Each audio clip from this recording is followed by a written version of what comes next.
നിങ്ങളുടെ favourite shows ഇനി ഒരിക്കലും മിസ്സാവില്ല. ഇപ്പോൾ C5 കാണും നിങ്ങളുടെ ഫേവറേറ്റ് ഷോസ് തികച്ചും സൗജന്യമായി. അത് തന്നെ ഞാൻ കുറെ നാളായിട്ട് ഇവിടെയുള്ളവരോട് എല്ലാവരോടും പറയുന്നേ. അതിന് ഞാൻ അനുവദിച്ചില്ലെങ്കിൽ ഒരു സമയം ഞാൻ മനസ്സിൽ കണക്കൂട്ട് തന്നെയാണ് ജീവിക്കുന്നത്. ആ സമയം വരെ ഞാൻ കാത്തു നിൽക്കും. അത് കഴിയുമ്പോൾ നീ ധനുഷിനൊപ്പം ഇറങ്ങിപ്പോവും. അതാവും സംഭവിക്കുക. അതുവരെ നീ ഇവിടെ നിൽക്കണ്ടെങ്കിലോ?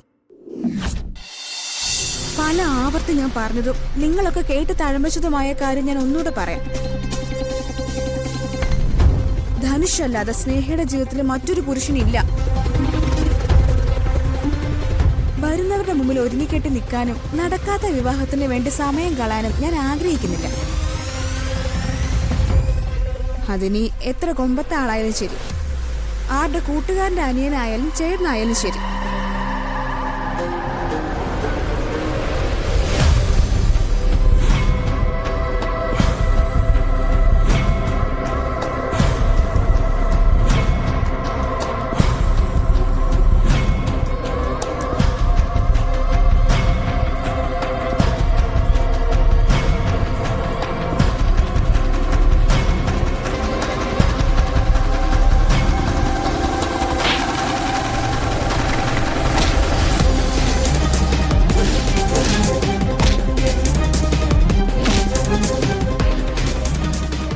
വേണ്ടി മരിക്കാൻ വരെ തയ്യാറായി നിൽക്കുന്ന എന്നെയാണോ നിങ്ങൾ തല്ലി അകറ്റാൻ നോക്കുന്നത്?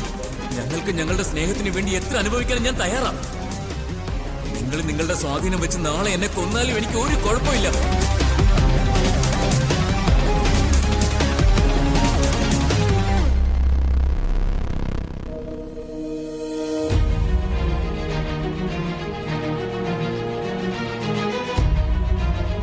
ഞാനിപ്പോ ഇങ്ങോട്ട് കയറി വന്നത് നിനക്ക് ബുദ്ധിമുട്ടായോ? ബുദ്ധിമുട്ടോ? അച്ഛൻ എന്താ അങ്ങനെ ചോദിച്ചേ? ഞാൻ എപ്പോഴെങ്കിലും അച്ഛനോട് അങ്ങനെ പറഞ്ഞിട്ടുണ്ടോ? എന്റെ ഏറ്റവും ഇളയ മകൾ സ്നേഹ ഒരിക്കലും എന്നോടത് പറയില്ല. പക്ഷേ ഇപ്പൊ പലപ്പോഴും നീ എന്നോട് സംസാരിക്കുന്നത് എന്റെ മകളായി നിന്നുകൊണ്ടല്ല.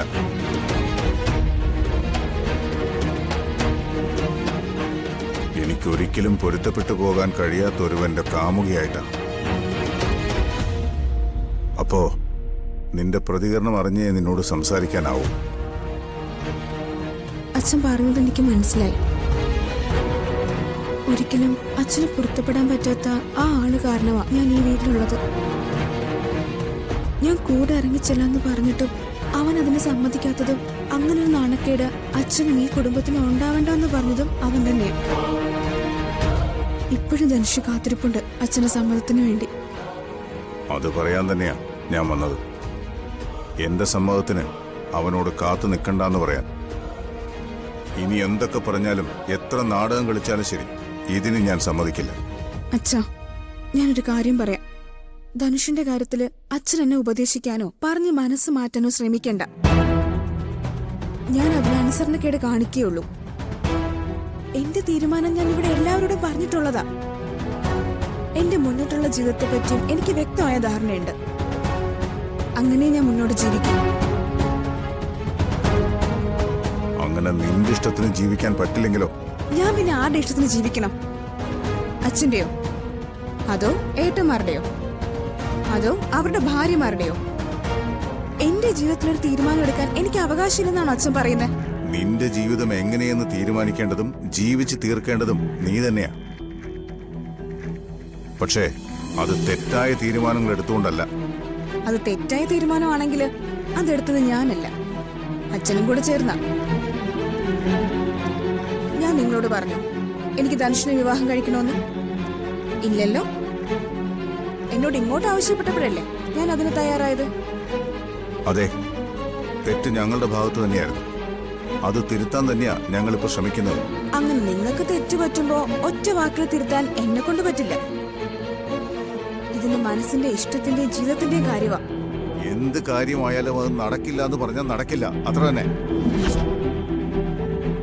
വിവാഹം ഒന്നും വേണ്ടെന്ന് വെച്ച് നീ ഇവിടെ നിന്നു പോയാലും ശരി, ധനുഷിനൊപ്പം നിന്നെ ഞാൻ വിടില്ല. എനിക്കറിയാം അവന്റെ ഉദ്ദേശം എന്താണെന്ന്.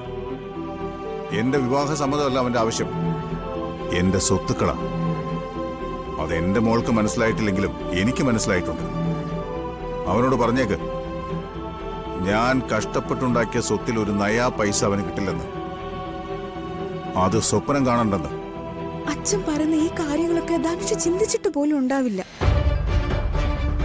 അല്ലെങ്കിലും ഞങ്ങൾ പരസ്പരം സ്നേഹിച്ചത് അച്ഛന് സ്വത്തുക്കൾ കണ്ടിട്ടൊന്നുമല്ല. എങ്ങനെയും കഷ്ടപ്പെട്ട് ജീവിക്കാന്ന് കരുതി തന്നെ. എനിക്ക് ഉറപ്പുണ്ട് എന്നെ അവന് നന്നായിട്ട് പോറ്റാൻ പറ്റൂന്ന്. ഇവിടത്തേക്കാൾ സന്തോഷത്തിൽ എനിക്ക് അവനോട് ജീവിക്കാൻ പറ്റൂന്ന്. അതുകൊണ്ട് ഞാൻ ധനുഷിന്റെ ഒപ്പം ജീവിക്കുന്നുള്ളൂ. ഞാനോ ധനുഷോ ഒരിക്കലും അച്ഛനെ സ്വത്ത് ചോദിച്ചു വരില്ല. എത്ര ബുദ്ധിമുട്ടി ഇനി പട്ടിണി കിടന്നാലും ശരി, ഒരു രൂപയ്ക്കോ ഒരു നേരത്തെ അന്നത്തിനോ അച്ഛന്റെ മുമ്പിൽ കൈ നീട്ടിയേയില്ല. അപ്പൊ നീ പറഞ്ഞതിന്റെയൊക്കെ അർത്ഥം എന്തു പറഞ്ഞാലും നീ അവന്റെ ഒപ്പമേ ജീവിക്കൂ എന്നല്ലേ? അതെ, അത് തന്നെയാ ഞാൻ കുറെ നാളായിട്ട് ഇവിടെയുള്ളവരോട് എല്ലാവരോടും പറയുന്നേ. അതിന് ഞാൻ അനുവദിച്ചില്ലെങ്കിൽ ഒരു സമയം ഞാൻ മനസ്സിൽ കണക്കൂട്ട് തന്നെയാ ജീവിക്കുന്നത്.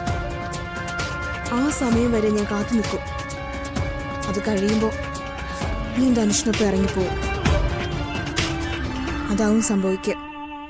അതുവരെ നീ ഇവിടെ നിൽക്കണ്ടെങ്കിലോ? എന്റെ ചെലവിൽ നിന്നുകൊണ്ട് നീ അനുസരണക്കേട് കാണിക്കണ്ട. എന്റെ ചെലവിൽ ജീവിക്കുമ്പോ ഞാൻ പറയുന്നത് നീ അനുസരിക്കണം. അതിന് പറ്റില്ലെങ്കിൽ ഇറങ്ങണ ഇവിടുന്ന്. ഇറങ്ങിക്കോളാം. ധനുഷ് ഇവിടെ വരേണ്ട സമയം ഞാൻ അവനോടൊപ്പം ഇറങ്ങിപ്പോക്കോളാം. പറ്റില്ല. ഇനി ഒരു നിമിഷം നീ ഇവിടെ വേണ്ട. നാലിലൊരെണ്ണം ചത്ത് മണ്ണടിഞ്ഞെന്ന് ഞാൻ കരുതിക്കോളാം. ഇറങ്ങി വീട്ടിൽ നിന്ന് ഇറങ്ങി പോകാൻ.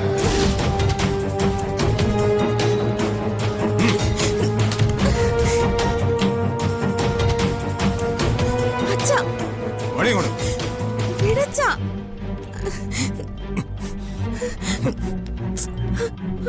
അച്ഛാ? അർച്ചന മാറ്. അച്ഛൻ മാറാൻ. മാറ്. മണി കൊണ്ട് അച്ഛാ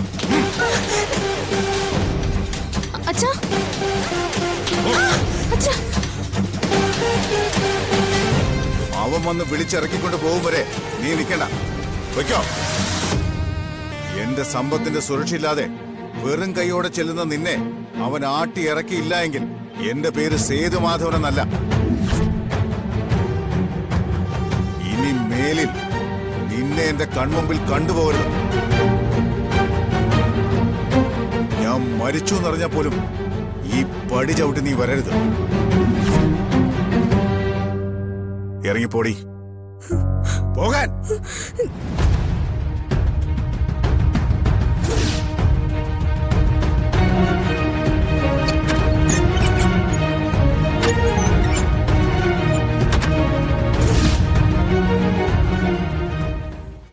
ഡൗൺലോഡ് ചെയ്യൂ C5 ആപ്പ്. കാണൂ എല്ലാ എപ്പിസോഡുകളും സൗജന്യമായി.